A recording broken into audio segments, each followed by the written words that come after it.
Hello दोस्तों, नमस्कार है आप लोगों का वरुणिता स्टोरीज में। अगर कहानी पसंद आए तो please like share and channel को सब्सक्राइब करें। एक छोटे से कस्बे में समीर नाम का एक लड़का रहता था।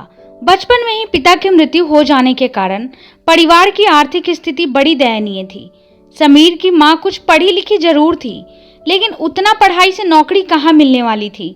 सो घर घर बर्तन मांजकर और सिलाई बुनाई का काम करके किसी तरह अपने बच्चों को पढ़ा लिखा रही थी। समीर स्वभाव से थोड़ा शर्मीला था और अक्सर चुपचाप बैठा रहता था। एक दिन जब वो स्कूल से लौटा तो उसके हाथ में एक लिफाफा था। उसने माँ को लिफाफा पकड़ाते हुए कहा, माँ, मास्टर साहब ने तुम्हारे लिए ये चिट्ठी भेजी है, जरा देखो तो इसमें क्या लिखा है। माँ ने मन ही मन चिट्ठी पढ़ी और मुस्कुराकर बोली, बेटा, इसमें लिखा है कि आपका बेटा काफी होशियार है। इस स्कूल के बाकी बच्चों की तुलना में इसका दिमाग बहुत तेज है और हमारे पास इसे पढ़ाने लायक शिक्षक नहीं है, इसलिए कल से आप इसे किसी और स्कूल में भेजें। यह बात सुनकर समीर को स्कूल न जा सकने का दुख तो हुआ, पर साथ ही उसका मन आत्मविश्वास से भर गया कि वो कुछ खास है और उसकी बुद्धि तीव्र है। माँ ने उसका दाखिला एक अन्य स्कूल में करा दिया।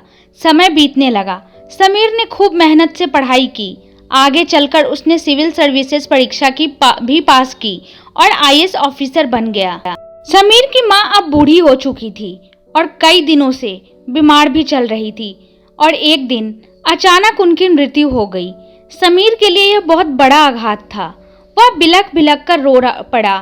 उसे समझ नहीं आ रहा था कि अब अपनी माँ के बिना वो कैसे जिएगा।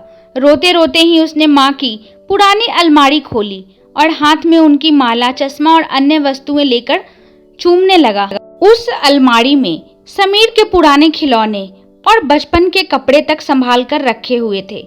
समीर एक एक कर सारी चीजें निकालने लगा और तभी उसकी नजर एक पुरानी चिट्ठी पर पड़ी।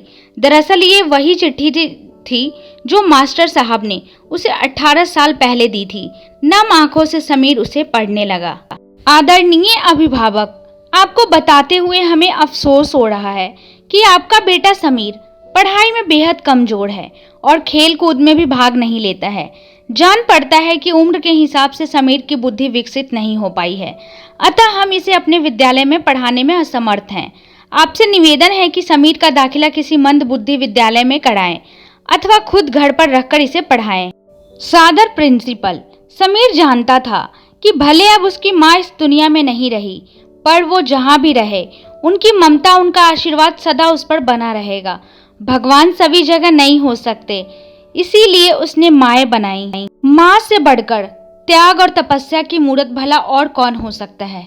हम पढ़ लिख ले, बड़े होकर कुछ बन जाए, इसके लिए वो चुपचाप न जाने कितनी कुर्बानियाँ देती हैं। अपनी जरूरतें मारकर हमारे शौक पूरा करती हैं।